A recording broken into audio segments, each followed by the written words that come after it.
We are going to consider on what basis we may describe the lifetime work of the world teacher, Sri J. Krishnamurti, to represent a paradigm shift in the religious sphere and also in the psychological sphere.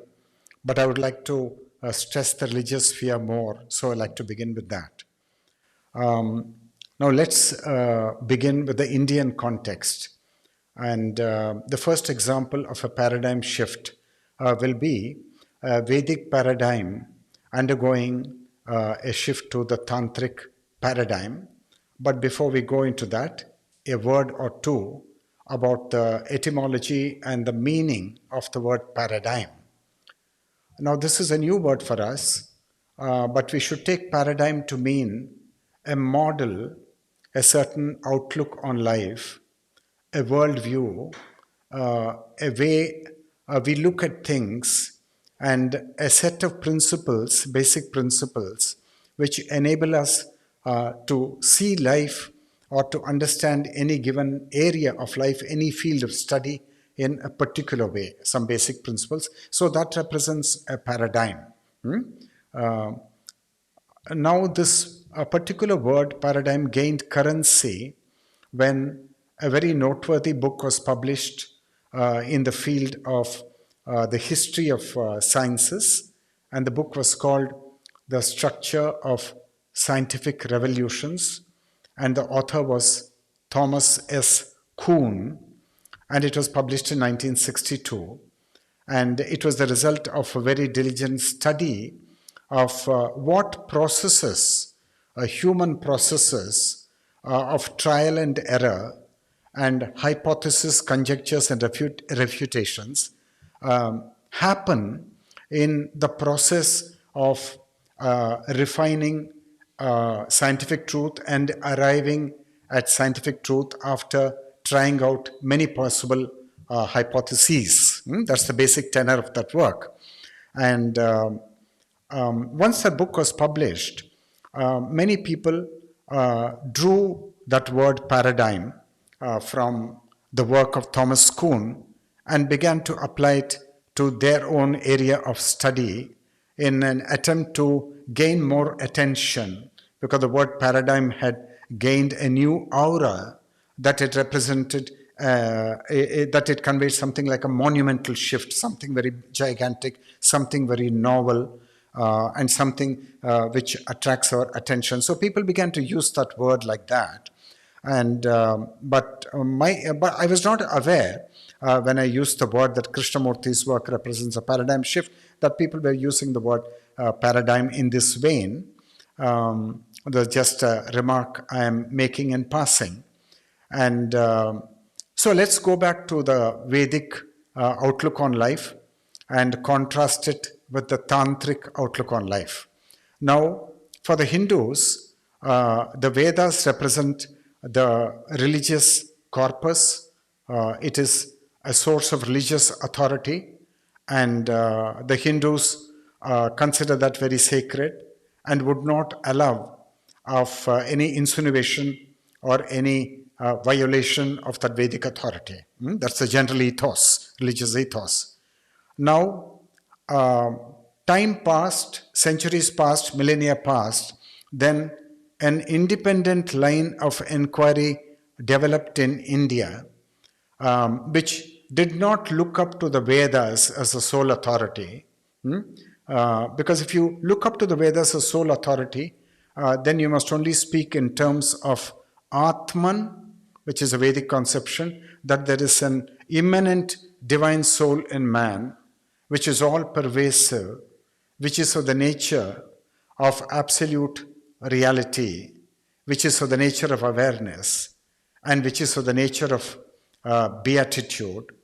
And it encompasses the complete universe, and that Brahman, which is another Vedic conception, etymologically it means that which is immense, is the sum total of creation, the uncountable number of galaxies, and so on in more modern language. And that the Atman and the Brahman, there were two sides of the same coin. That was the Vedic outlook on life. But then when the new line of inquiry developed, the tantric inquiry into absolute reality, they did not take the authority of the Vedas, but they said, let's take a Shakti or energy. The Sanskrit word Shakti represents all forms of energy which are active and dynamically moving. And let us take that to be primary and primordial, rather than taking Shiva, which is a synonym for the unmanifest, unknowable, absolute. So let's not start with Shiva, let's start with Shakti. Make Shakti primary and make Shiva accessory. That's a new line of thinking. It's almost like a pole shift. So Shiva loses his primacy in the tantric approach, just as Shakti loses her primacy in the Shiva-centric Vedic approach. So with the coming of the tantric outlook on life, with the 64 tantras, independent lines of inquiry, there was in the religious sphere and the religious atmosphere of India this paradigm shift. That's one example of paradigm shift. And a second example is not far to seek. With the coming of the Buddha on the horizon around 500 BC, we witnessed another major paradigm shift from the Vedic paradigm or the Vedic tradition with its emphasis on Atman and Brahman to a completely new line of inquiry, which voided both Atman and Brahman in a way which cannot entirely be refuted. The Buddha developed an altogether new line of inquiry, a new vocabulary, which always comes with a new paradigm. And he voided the individual self of the human being, and he also voided and refuted the divine self, which is supposed to be the other side of the individual limited self in the human being. And he also voided Brahman, which but directly or indirectly conveyed a sense of something immense and something tremendous and something enormously sacred. And the Buddha replaced that with a primordial reality which he called a nothingness, some kind of a ground state, if you please. And so with the coming of the Buddha on the scene, in the religious sphere of India, there was again a paradigm shift from the Vedic worldview to the Tantric worldview, or a Shiva-centric worldview to a Shakti-centric worldview.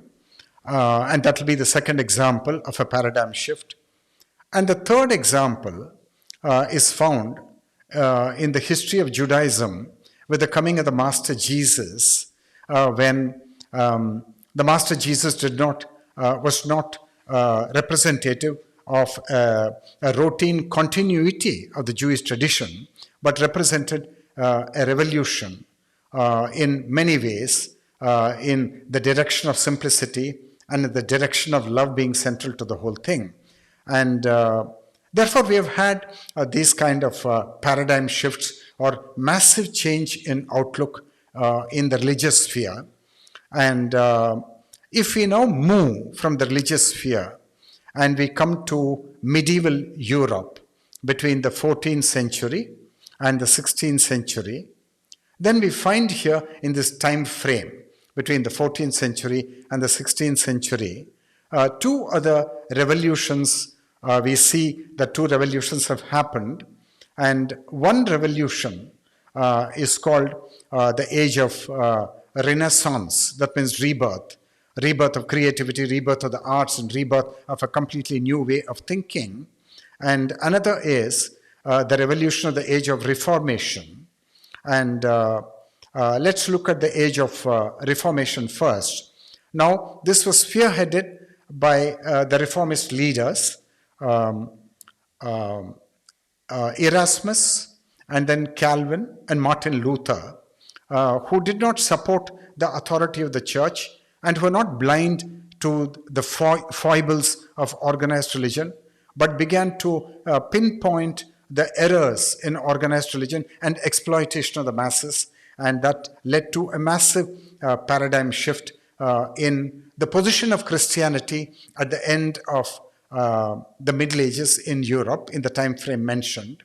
And it gave birth to a new paradigm shift called Protestantism, which was not the grandiose Roman Catholicism with its very authoritarian paraphernalia and its a celebration of opulence and celebration of authority. But Protestantism leaned in the direction of simplicity, it leaned in the direction of austerity, and it leaned in the direction of truth and service to the people. So that was another example of paradigm shift in the religious sphere.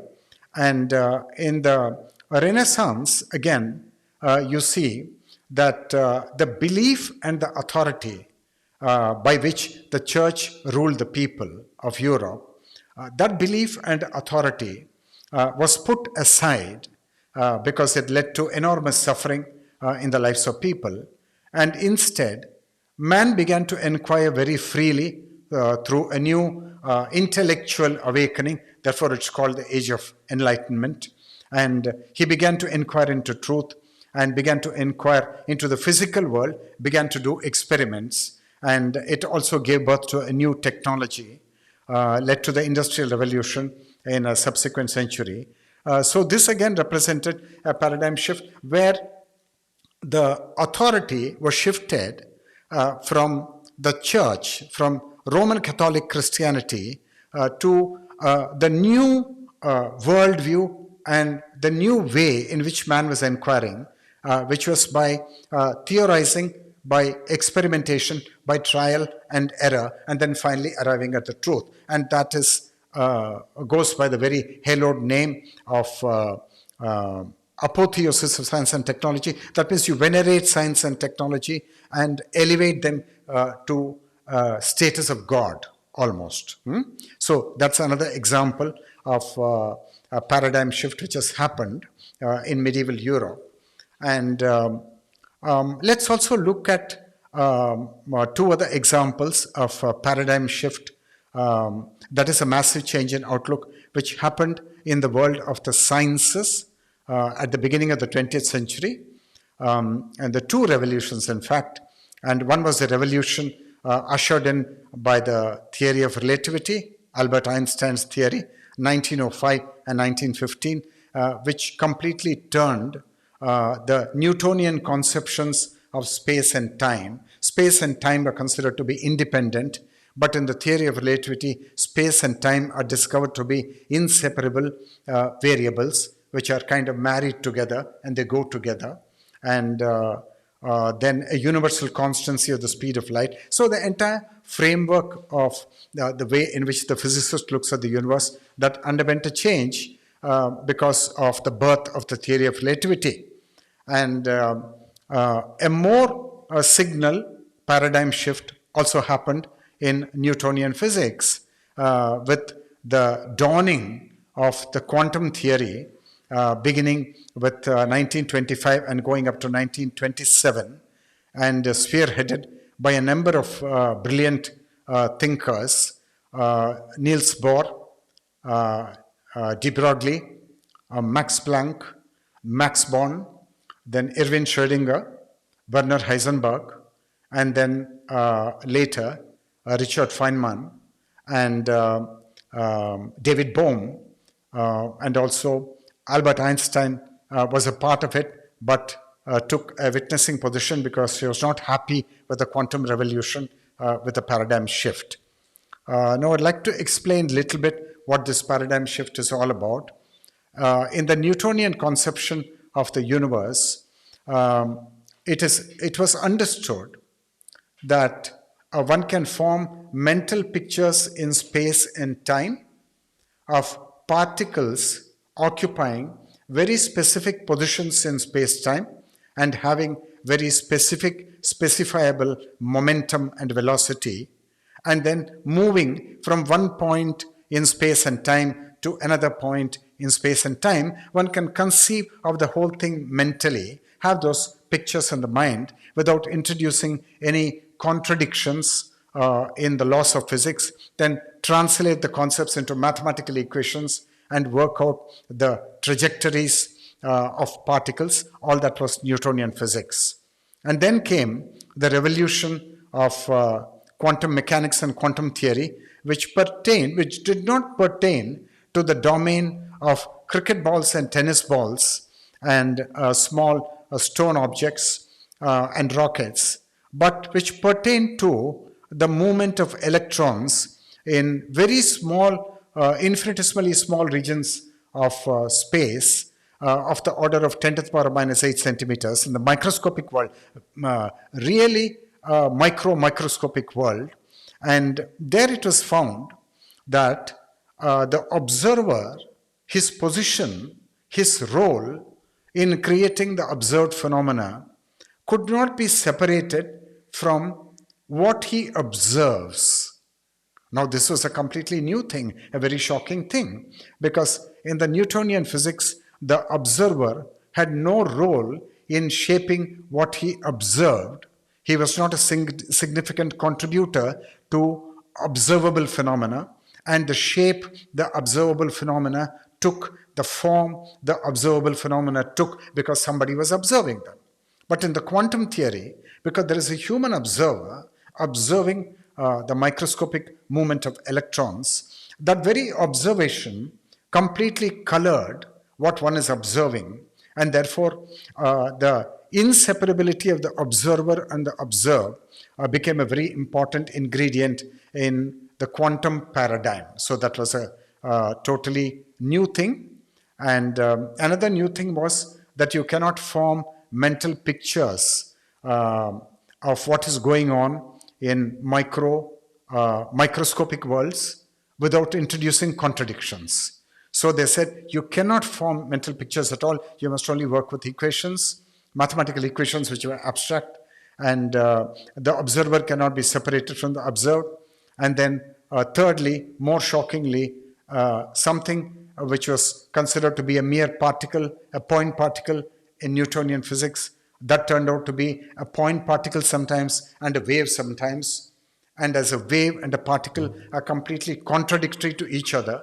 So one did not know how to figure out a meaning of something which are considered to be building blocks of matter, namely these elementary particles, which sometimes give the impression that they are separate, minuscule building blocks of matter, this material universe. And at some other time, under some other conditions, they can convey to you a feeling that they are waves spread throughout the cosmos.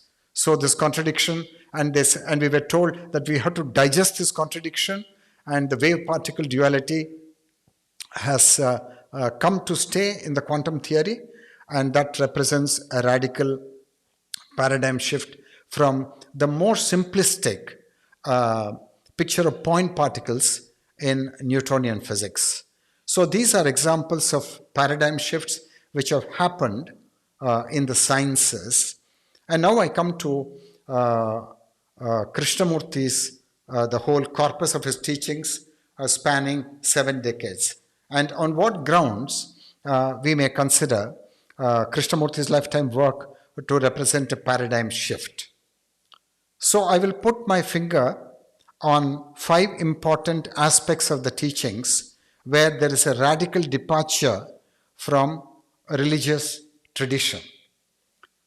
Now, in religious tradition, in almost all the religions, it was widely held that religious authority and spiritual authority are indispensable for initiation and progress in one's religious and one's spiritual life.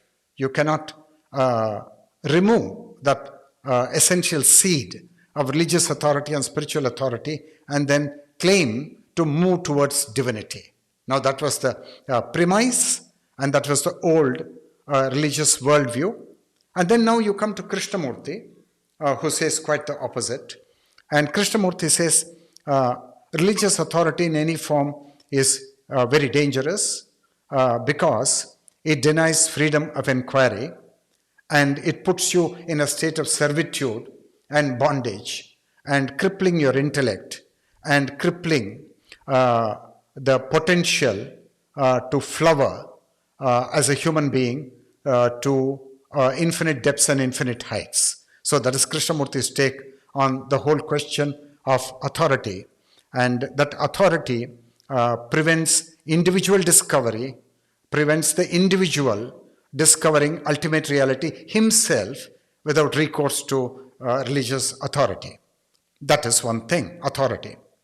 Then, second, let us look at what the position truth occupies in traditional religion and the position truth occupies in the Krishnamurtian world. Now, in the religious tradition, they said truth is in holy books, truth is in the scriptures, truth is in the words of the prophets, truth is in the words of the masters. So, all you have to do in order to discover the truth is go to the holy books and go to the masters and go to the prophets and study those sacred books and all those lectures or whatever it is, and thereby you will be able to discover truth. That was the old worldview, the old religious worldview, and now comes Krishnamurti. And Krishnamurti says something very different. Krishnamurti is asking, why should you go to the scriptures? Why should you depend on the testimony of the masters, of the prophets? Why can't you look within yourself? Because the truth is just lurking there under the cacophony of thought, waiting for you to discover and come upon the truth. And it's obviously very simple to turn inward and go to the source, which is in yourself, rather than depend on what ostensibly is second-hand versions of the truth. Versions of truth which are external to you, which are not intrinsic to you, which are outside you. And therefore, here again, you see that pole shift from dependence on truth in the outside world and turning inward and discovering the truth within yourself. And the third arena where Krishnamurti significantly differs, creating the paradigm shift, is the religions hold that you can take a long time and you've got to struggle and you've got to free yourself from sin and freedom is at the end. Freedom is at the end of life and not at the beginning. And then now you come to Krishnamurti. And Krishnamurti says freedom is in the beginning. And you will get that freedom the moment you throw away the yoke of authority. Then you will find that a new intelligence begins to shine in you and begins to beam out through you. And that intelligence, which you never knew it existed, it was always lurking there, but it was concealed. It was suffocated because you believed that freedom is at the end and freedom is not in the very beginning. Therefore, Krishnamurti is again opening a new door. He is asking us not to look outside, but asking us to look inside. And that is the third manner in which the paradigm shift happens. And the fourth is, religious tradition is asking us to cultivate virtue and to cultivate nobility and to practice austerity and to practice courtesy and to practice truth. And from Krishnamurti's point of view, virtue is not something to be practiced by the self-seeking self, because if you're going to practice virtue, then you probably are going to look for some rewards because you're practicing virtue, and it's anyhow going to be phony. It's going to be phony virtue because it is practiced in a very mechanical way and without you knowing what virtue really is. because that virtue comes into existence with the complete cessation of the activities of the self. Then you're virtuous, and you cannot become virtuous.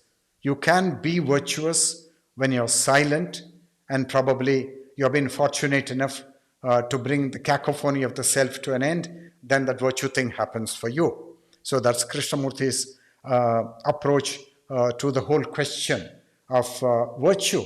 And Krishnamurti says that virtue, the ground of virtue, you can't tread that ground of virtue without taking recourse to self-knowing. So self-knowing is the door, is the portal which will open you into the vast field of virtue. And another arena where the paradigm shift happens is traditional religion is asking us to look to religious institutions, to look to masters and deities and gods, and take refuge there because we have a huge amount of suffering. We have a huge amount of suffering, and we want to be free of that suffering. So the traditional religions, they say, they take the solace from the scriptures, take the solace from the gods, from the deities, from the words of the masters, from the words of the prophets. And then Krishnamurti is saying quite the contrary. Krishnamurti is saying that you don't have to go to these external sources in order to unburden yourself. And once you come into self-knowing and you discover that the self is evil and that the self is the architect of suffering, then directly you start addressing the question of how suffering arises and how suffering is sustained and how suffering can cease. And therefore, when you embark on the truly authentic inner pilgrimage or inner journey after turning inward, then you have a completely new approach to the ending of suffering and a completely new approach to freedom and to virtue and to the discovery of the divine. And Krishnamurti doesn't even give us a sop and a promise that the divine exists for sure. He's asking us to discover whether that is true or not. So on account of these five things that I mentioned, authority, truth, freedom, virtue, and looking outward versus looking inward, there is an obvious massive paradigm shift with the coming of Krishnamurti. And therefore, when we first come to Krishnamurti and we dabble in the shallow waters, we may not know that this is so huge and so massive a change. It'll probably take us some time before we discover the enormity of the massive shift. And it is for each one to discover the massive shift. Not that the massive shift is important, I'm not saying that, because Krishnamurti is not important. Who is important? In the heart, what is going on there? Each one of us have to look at the teaching, understand the teaching, apply it there so that we become a light unto ourselves. And that's the whole tenor of Krishnamurti. Thank you very much.